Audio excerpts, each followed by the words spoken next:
Good afternoon, everyone. Welcome to Black Push's Push Talk. And today, I'm James. Tomorrow, I'll be James too. But I wanted to say thank you for joining us once again on Push Talk. Of course, I have Bree and Ali, team members of Black Push and everything. And so we're just going to jump right on into it. Ali, would you please share with us what we're talking about today? Yes, we, the two of us, James and I, took an implicit bias test that I was introduced to back in school, and we got different results. And it's a test that's administered by a site of Harvard University's, and I think I respect the methodology, but we can talk about that too. What kind of results did you get? I can talk about mine. Let me talk about mine. Yeah, so absolutely. It turns out I have a moderate automatic not preference, but association with positive things with European Americans. And that puts me in company with 27% of the respondents to the survey. James? I associated, I had a strong association with bad and white Americans versus good and bad applied to white Americans and good applied to black Americans. Right, and at least with the results that I got, only 2% of the respondents have that strong association. Like looking at it here, so this 18% of the respondents of people who took the survey had little or no association either way. Mm-hmm. I feel like that's where you want to end up being. But like 68% of people had negative associations with African Americans, and only 14% had positive ones. And I guess I was hoping to be in the little or no association with anything, but I ended up being moderately biased. And I could tell because the way the test I think works is that it basically tries every different combination of the words, like good and bad, pleasant, unpleasant, great, fantastic as good, terrible, awful as bad. And when I got to that part of the test, I'm gonna tell you, based on the people I know, the people I've dealt with, the people that I relate to on a regular basis, they're actually pretty good people for the most part. You know what I'm saying? And very few fall into the negative side. Now, don't get me wrong. I know some bad folk. You know what I'm saying? Of course. But even those particular bad folks, I know some people who, hustle and grind or whatever, but I don't associate them with them, but I have in the past. Because, you've lived. Yeah.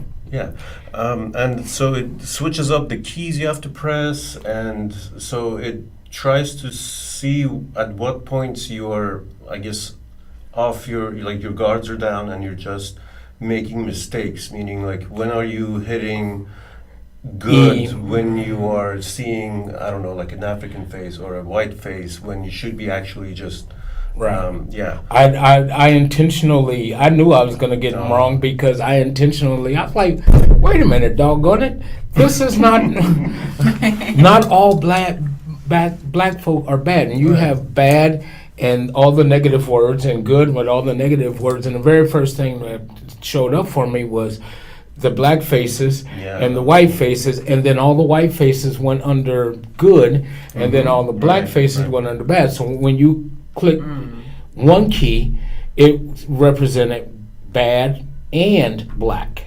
Right. The other key represented white and good. Yeah. And I was like, yeah, but I meet more white people. I mean, I've met, people, and I was like, in today's society, you got a lot of bad white folk.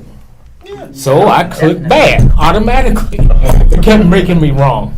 Is what I'm getting to. It kept, but I intentionally knew that, and I was like, okay, let me just get through the process. Gotcha. Yeah. Right. And so I, after I got about a dozen red X's, I went through the process. I had a question. So you said 27% associated with like African Americans being bad, correct? Or Right. something Moderate like that. automatic response. So associating those bad words that it was throwing at us with African American faces, basically. So 27% agree with that, basically. It got that same result. Oh, okay. Yeah. So why do you think that is the case? I mean, it's the obvious answer, but why do you personally think? Well, I don't know what the obvious answer is. I can tell you maybe for me why it ended up being that way. Like I grew up in a country where there was one black guy and it was a barber, I think. And I was like near him once, but there were no other black folk throughout my childhood, and so they were kind of this mystery to me. And I spent 20 years in Montana, where there aren't that many black folks either, and I just kind of inherited the cultural biases, I think, of white America. That's what I'd like to think. But I'm very curious to hear why you think. What's the obvious? Well, I think part of it is, as I did the test, they switched. Yeah.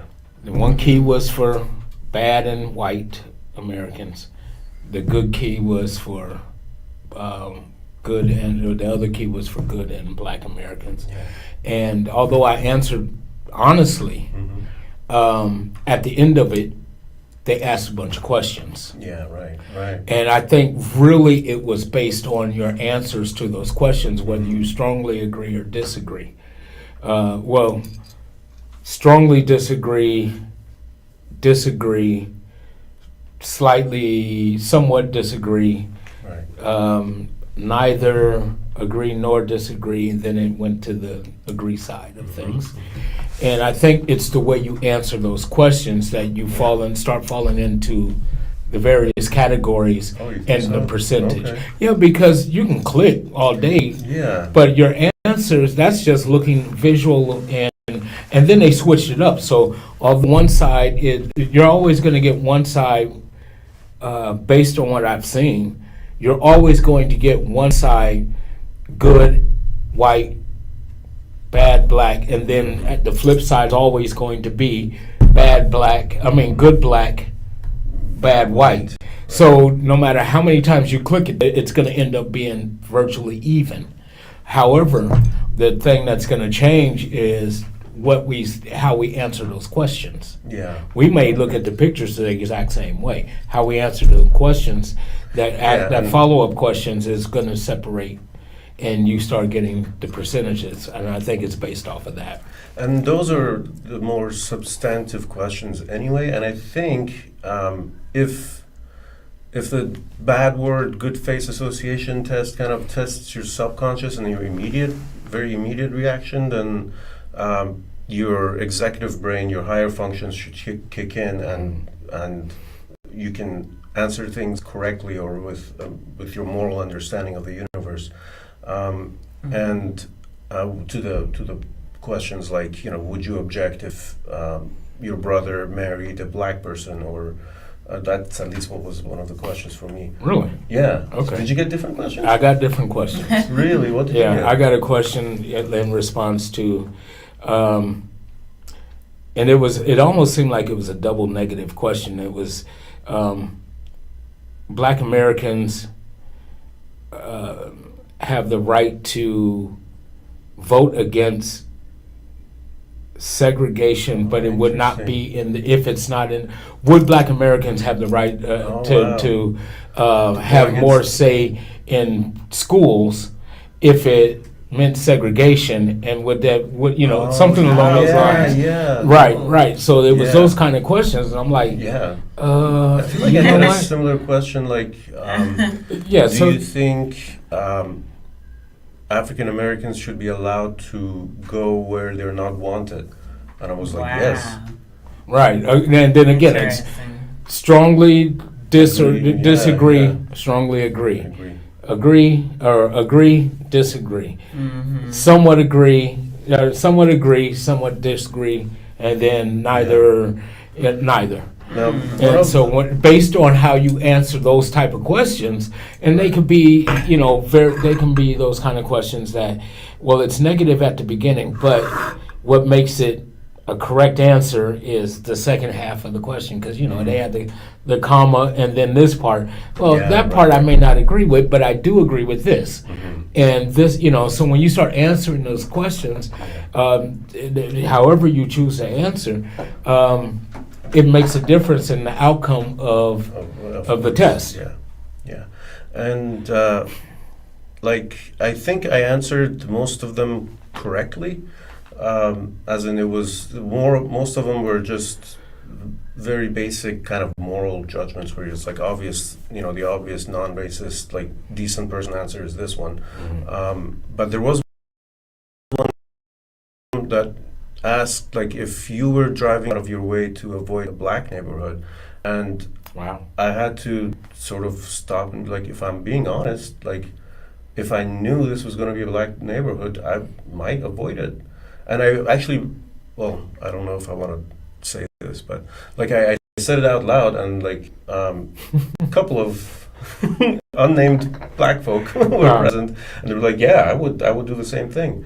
Really? Yeah, and so and that's, now that I think about it, it's entirely prejudice. Like, it's prejudgment about what that neighborhood is going to be like, Right. and what I might encounter there. What? Yeah, I was Because- gonna piggyback on like what you said. How you said you were in a town, but you only knew one black person.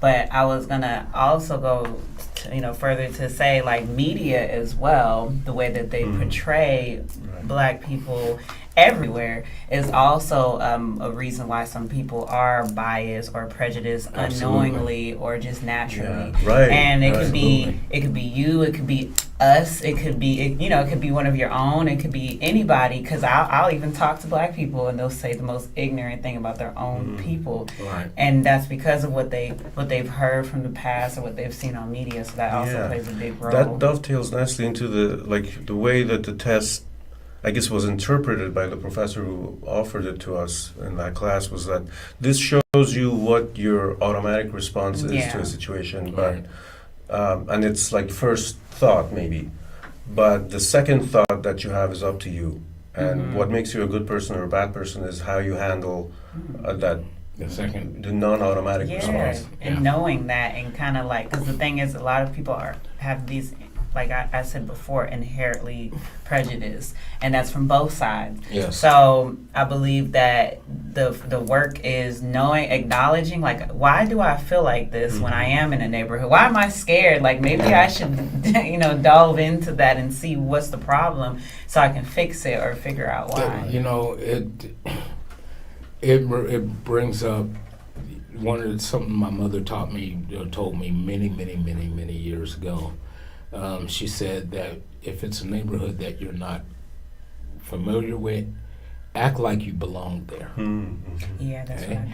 So as a young black man, I'm walking through Harlem as a young black man, as a man, passing through Bankhead and through the SWATs, and I don't know anybody. I mean, if you happen to be from here and you're passing through a neighborhood in Compton or something, or Inglewood, then, you actually do need to carry yourself in a manner, that you're secure, that you belong. If somebody, but here's the thing. The problem that people have when they go to various neighborhoods is that they're too dang on nosy. You start asking questions. So you ask questions about, you start asking questions. Number one, that's the first giveaway of, because you don't know where you're going. Yeah. So people automatically assume, okay, this is somebody who ain't familiar with our neighborhood. yeah, we can get him. He's an easy target. Okay. The other thing is that, and there are quite a few people who will honestly help you. Yeah. You know what I'm saying? But you know, because you asked the question, but you also, you got your bad element. And there's a lot of folks who wandered into, I don't know, let's say Buckhead, for instance, and, you know, automatically was assumed that they didn't belong in that neighborhood. You know, simply because they were walking the dog down the street or driving down in that particular neighborhood and got turned around. They turned off of Peachtree and got up in there and got lost or couldn't find their way back around, and someone called the police on. I mean, these are the kind of things that take place, right? I mean, Yeah. you're saying bad neighborhoods, but is it bad? Are the neighborhoods bad, or are we talking about the people in the neighborhoods? Yeah, I was gonna say, well, how do you guys feel if you were in more of a rural area, like Helen, Georgia, or like Blue Ridge? You know, like those Yeah, very, right. like, would you be uncomfortable as well being? Because that's when I'm kind of I think like, that's when I would revert exactly to your mother's advice. Like, act like you belong there. Yeah, 'Cause that's what I do. I act like I'm. Right, and then there Like, hey. isn't there any reason why you don't, for one. Right. It is scary sometimes if you. It think is, about yeah, it. but Yeah. at the same time, But it's scary. yeah. Well, but see, they have Yeah. a reputation in that part of the country. Yeah. But now, you know, in small rural towns, you hear about all the time the sundown towns, Still in. Yeah. and some of those towns are, you know, they may have technically they don't operate on it. They still have the stigma that attached to it, and so when someone says, "Oh, you don't want to go there because that's a sundown town," then mentally you start thinking, Yeah, Yeah. "I need to hurry up and That's- drive through here." that's facts. Yeah. Like, You know, I don't want to Right. be in. I Yes, don't I want to get wanna- caught. That you know. happened like when I drove to Mississippi, and I was like, yeah, I'm about to go to Mississippi, and everybody said, be careful now, and I'm Yeah. like, Right. dang, I've driven before, and now I'm like in the back of my head, I was like, dang, I guess I'll be careful, like you know, I was fine, but you know what I'm saying, when you hear that, then it's like you're like, dang, like should I be careful? I am a woman, I am black, you know. Right, It's you're like by yourself. yeah, you Yeah. get paranoid. and see, and then you know, and then of course when you factor in the climate in our society today with Yeah. all the various attacks and everything on people of color, you're kind of warranted that warning and of not putting yourself in a bad situation, Yeah. but you may not be have any negative intentions, but Yeah. you know, the dude in the pickup truck who saw you drive by, Yeah, who doesn't Who do- like you because of your the way skin you look. color, and Yeah. you by yourself Yeah, as a whatever. female, or he just feels like him and his friends in the truck, they've been drinking, they feel like they want to mess with somebody.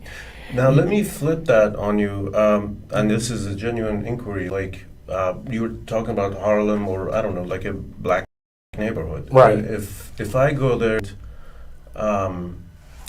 here's where my mind went when you sort of talked about those. When if I go there and I'm acting scared, to me that gave the image of someone who is acting like there's something wrong with being there, which is insulting. So I can understand that.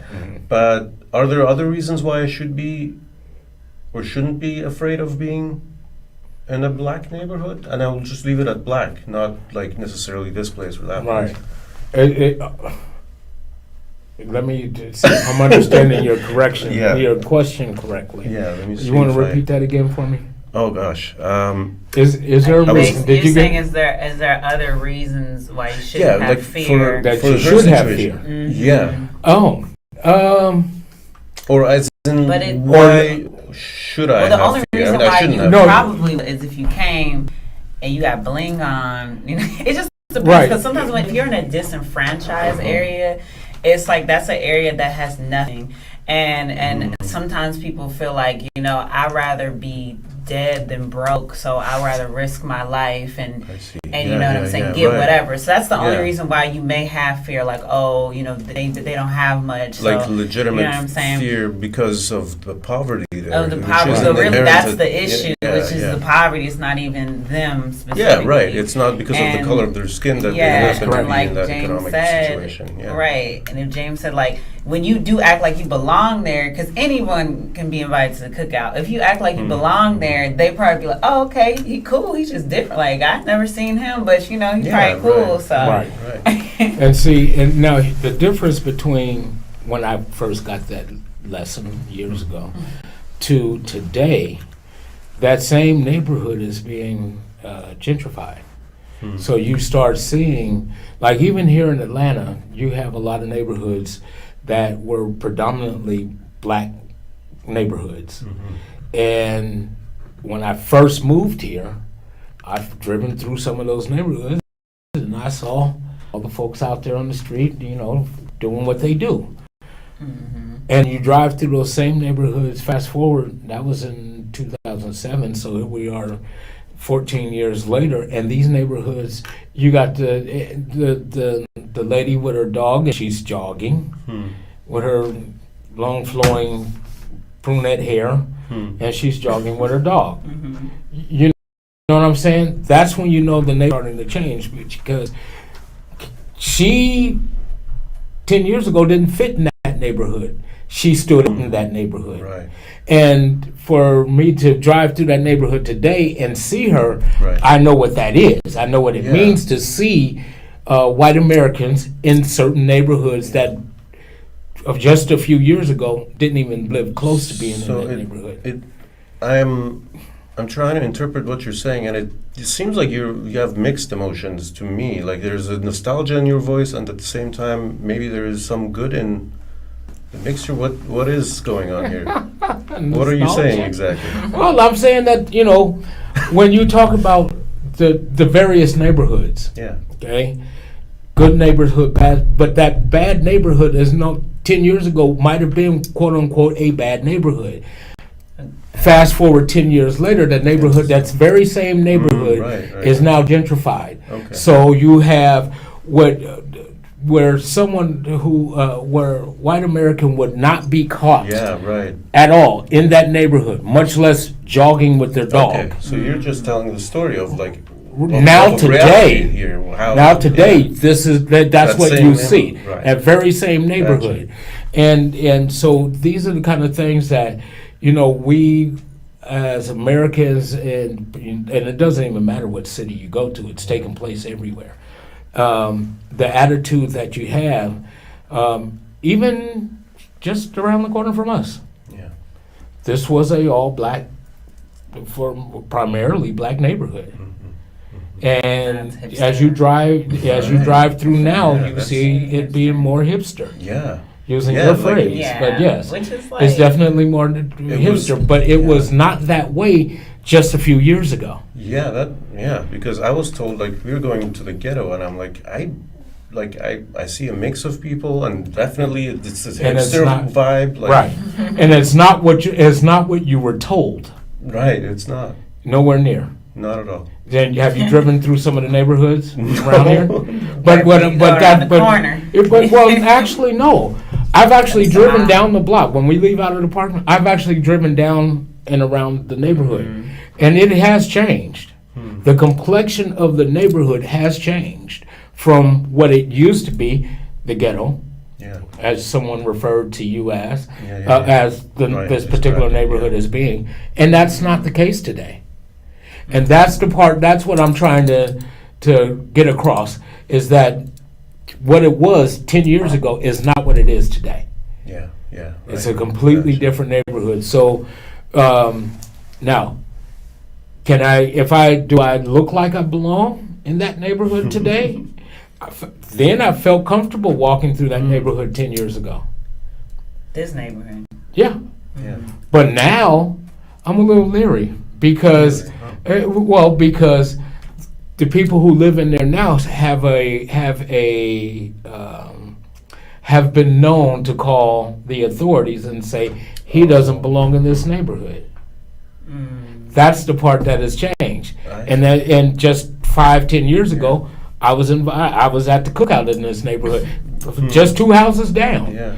You know what I'm saying? But the neighborhood has changed so much that that's something that as this continues to this transition Right. continues to happen, now the dynamic is changing. So Yeah. so you have to be So- leery of how this is going to flip flop.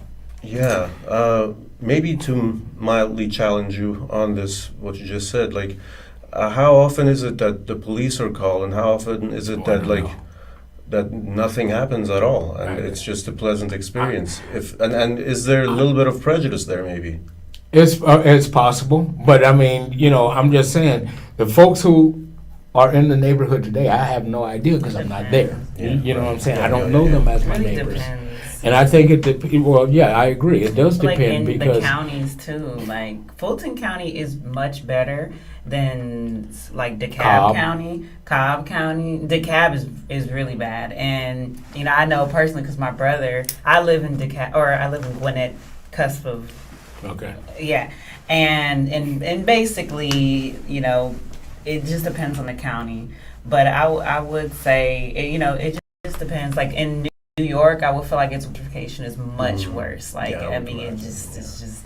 And Atlanta, and I feel like in Atlanta, to me, it's out here to California because we still have a lot of culture out here. Like it is gentrified, but you still see black people out there singing their music, singing songs and rapping. So I feel like we still have that culture. It is getting gentrified, but I think we still can take that back. Like Atlanta has the possibility to still kind of take that culture back. You just chuckled when I said nostalgia, but I mean, is there a loss of culture that you're also talking about when you talk about gentrification? Oh yeah, absolutely.